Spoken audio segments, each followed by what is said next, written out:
Oke, Bismillahirrahmanirrahim. Assalamualaikum warahmatullahi wabarakatuh. Waalaikumsalam warahmatullahi wabarakatuh. Ibu Kepala Sekolah SMK Negeri 2 Sumedang yang saya hormati, Wakil Kepala Sekolah SMK Negeri 2 Sumedang yang saya hormati, Kepala Program Keahlian SMK Negeri 2 Sumedang yang saya hormati, Ibu Bapak Guru hebat SMK Negeri 2 Sumedang yang saya hormati, serta staf tata usaha yang saya hormati.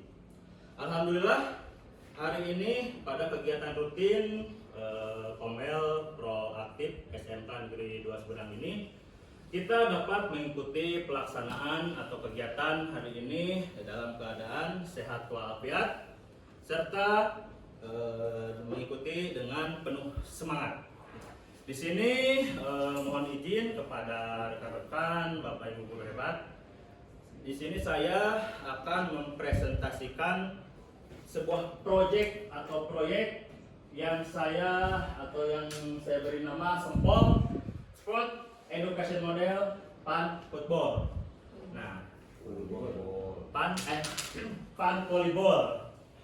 Nah, presentasi kali ini dalam rangka memenuhi salah satu tugas dari kegiatan PKG PJOK yang saya ikuti.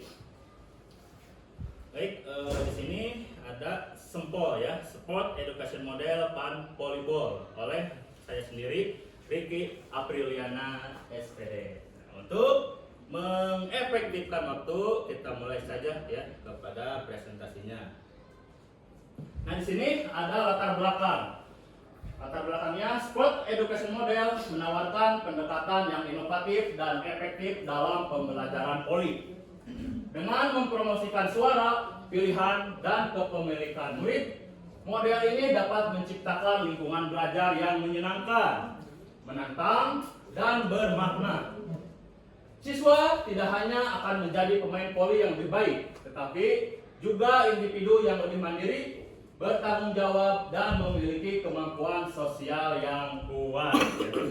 Secara singkatnya, SEM atau Sport Education Model ini seperti event ya, seperti penyelenggaraan event sebuah olahraga di mana siswa atau peserta didik tidak hanya menjadi pelaku olahraganya saja, tetapi sebagai perangkat pertandingan, sebagai penyelenggara pertandingan. Jadi guru hanya sebagai penilai atau asesmen terhadap kemampuan siswa ya. Jadi siswa terjun langsung di lapangan ya untuk mendapatkan pengalaman yang lebih secara otentik ya dalam pembelajaran. Seperti itu singkatnya tentang SEM atau Sport Education Model ini. Lalu poin selanjutnya ada tujuan program. Ya. Tujuan dari program ini adalah untuk meningkatkan kemampuan fisik, kreativitas, dan kerjasama siswa melalui kegiatan olahraga yang berpusat pada peserta didik. Selain itu, tujuan utamanya adalah mengembangkan karakter siswa seperti disiplin, tanggung jawab, sportivitas dengan melibatkan mereka dalam proyek olahraga yang memerlukan kerjasama sebuah tim. Jadi seperti yang tadi yang sudah dijelaskan, si anak terlibat langsung kepada sebuah event itu ya. Next, selanjutnya di sini ada capaian, langkah-langkah, dan hasil yang diharapkan untuk tiap tujuan. Yang pertama, kampanye peserta didik tentang program Sport Education Model atau SEM yang implementasikan pada pembelajaran voli. Yang kedua, dalam model SEM ini, siswa akan belajar melalui pengalaman langsung dengan merencanakan dan menjalankan acara olahraga, serta berperan dalam berbagai peran seperti atlet, wasit, dan panitia. Oke, yang ketiga, melalui penerapan SEM dan olahraga PAN Volleyball ini, siswa diharapkan dapat tumbuh menjadi individu yang memiliki kompetensi sosial yang kuat, keterampilan fisik yang baik, serta nilai-nilai luhur yang akan bermanfaat bagi dirinya dan masyarakat. Oke, selanjutnya ada struktur program dan mitra dalam komunitas belajar. Nah, pelaksanaan kegiatannya program ini akan dilaksanakan pada akhir semester ya. Kalau di kita itu ada porak ya. Jadi setelah beres ujian atau penilaian akhir semester. Lalu peserta dan waktu kegiatan untuk kelas 10 itu sebagai supporter dalam pelaksanaan SEM ya. Lalu kepala sekolah dan guru sebagai pengisi acara pembuka dan penutup dalam pelaksanaan SEM. Kelas 11 sebagai pemain dalam olahraga pan volleyball. Kelas 12 sebagai penyelenggara pertandingan olahraga pan volleyball. Nah, proyek ini akan dilaksanakan pada semester 1 dengan durasi sekitar 5 minggu. Minggu pertama untuk perencanaan dan pembuatan tim. Minggu kedua hingga keempat untuk latihan dan persiapan, ya. Dan minggu kelima untuk pelaksanaan acara olahraganya. Nah, yang terlibat di sini saya tulis guru PJOK ya, tapi semua bisa terlibat ya, termasuk kepada tenaga kependidikan atau staf TU juga. Nah, selanjutnya kapasitas yang dimiliki kelas atau sekolah. Nah, di sini kita memiliki SDM ya, atau sumber daya manusia seperti guru mapel, tenaga kependidikan, peserta didik, dan orang tua. Lalu yang kedua ada sumber daya sarana dan prasarana seperti lapang olahraga, peralatan, ruang kelas, dan perpustakaan. Yang ketiga sumber daya lingkungan. Sekolah memiliki lingkungan yang hijau dan asri, dapat dimanfaatkan untuk kegiatan fisik di luar ruangan dengan aman dan nyaman. Yang keempat, sumber daya sosial dan budaya. Sekolah memiliki budaya yang mendukung aktivitas fisik dan sekolah selalu bekerja sama dengan komunitas sekitar, lembaga olahraga atau organisasi masyarakat. Nah, selanjutnya rencana evaluasi. Pertama, pengumpulan informasi ya. Dengan memanfaatkan media pembelajaran dari berbagai sumber seperti buku pelajaran, buku peraturan pertandingan, buku peraturan permainan, serta media sosial serta Google dan YouTube, kita bisa membandingkan dalam kegiatan program SEM ini sudah tercapai dengan tujuannya atau sebaliknya. Yang kedua, ada refleksi, membuat perencanaan pengembangan serta memberikan umpan balik dari hasil kegiatan. Yang ketiga, pengambilan data, mengumpulkan indikator ketercapaian tentang rancangan program SEM ini. Nah, selanjutnya kemungkinan tantangan ya. Yang pertama, perbedaan minat kemampuan siswa ya. Di sini tingkat kemampuan, tidak semua siswa memiliki kemampuan yang sama dalam bermain voli. Nah, sehingga perlu adanya diferensiasi pembelajaran ya.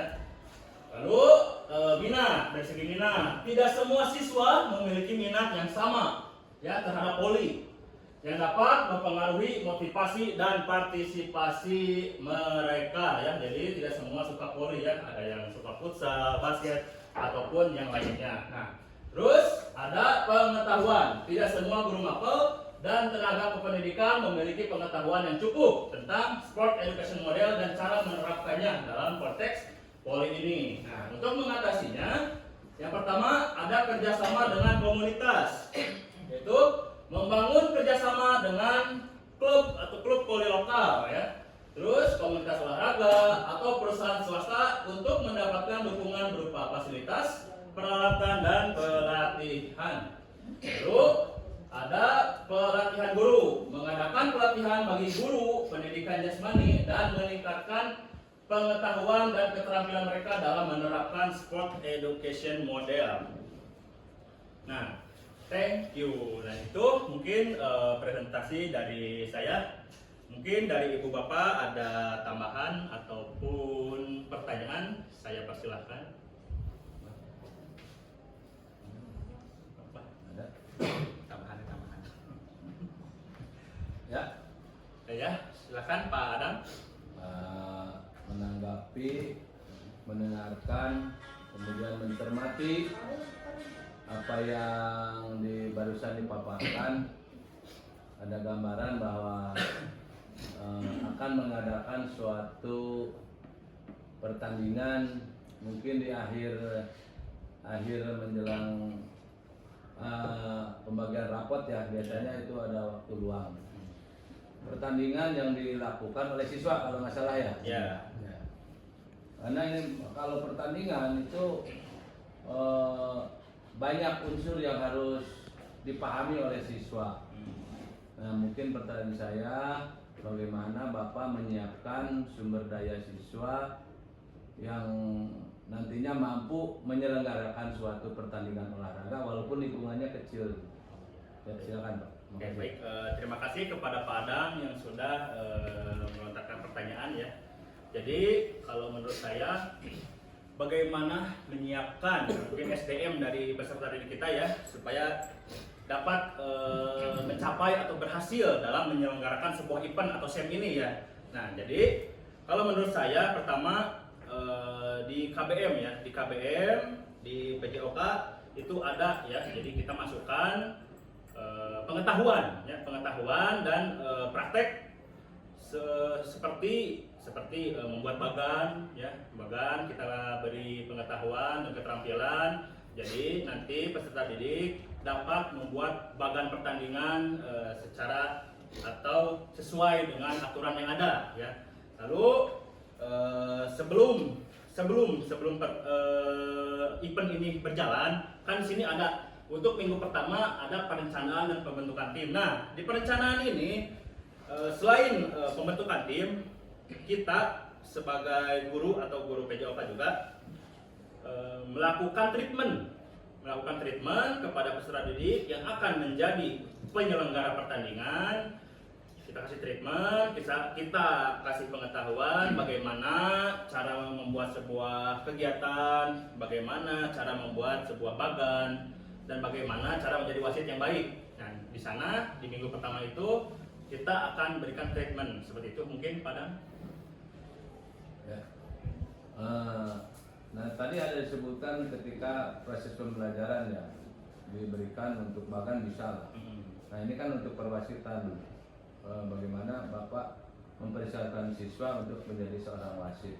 Berapa minggu atau berapa hari sehingga mereka mampu menguasai peraturan itu sehingga mereka bisa memimpin pertandingan dengan lancar.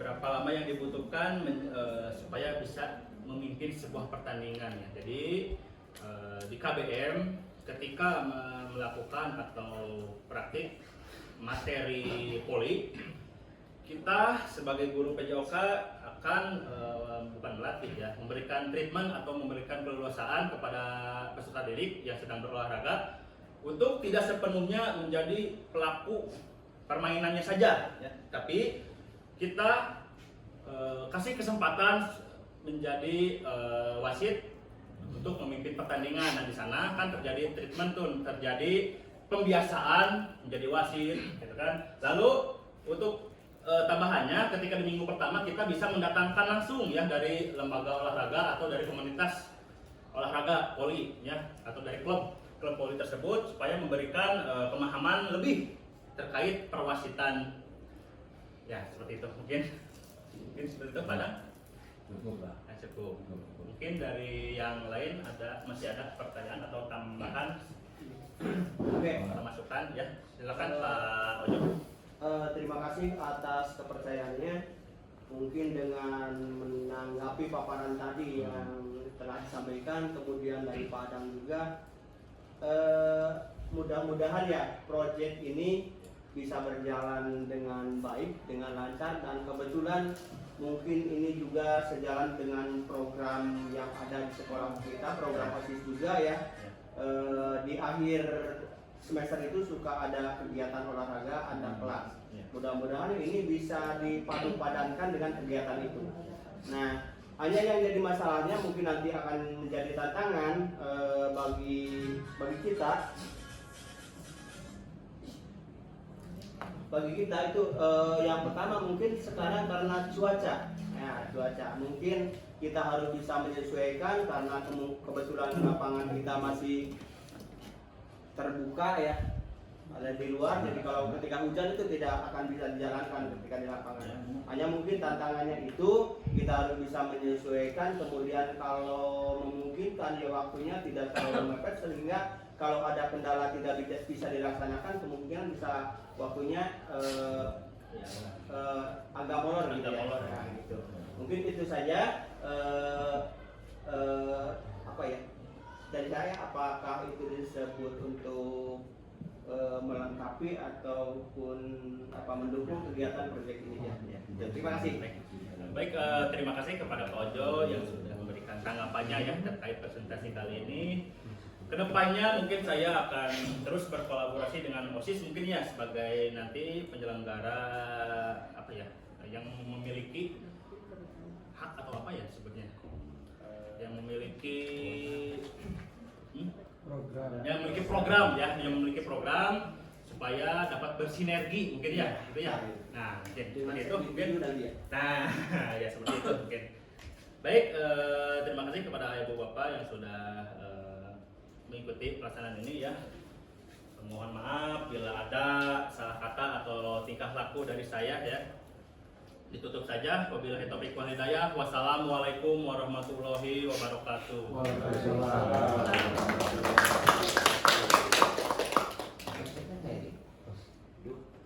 Izin deh.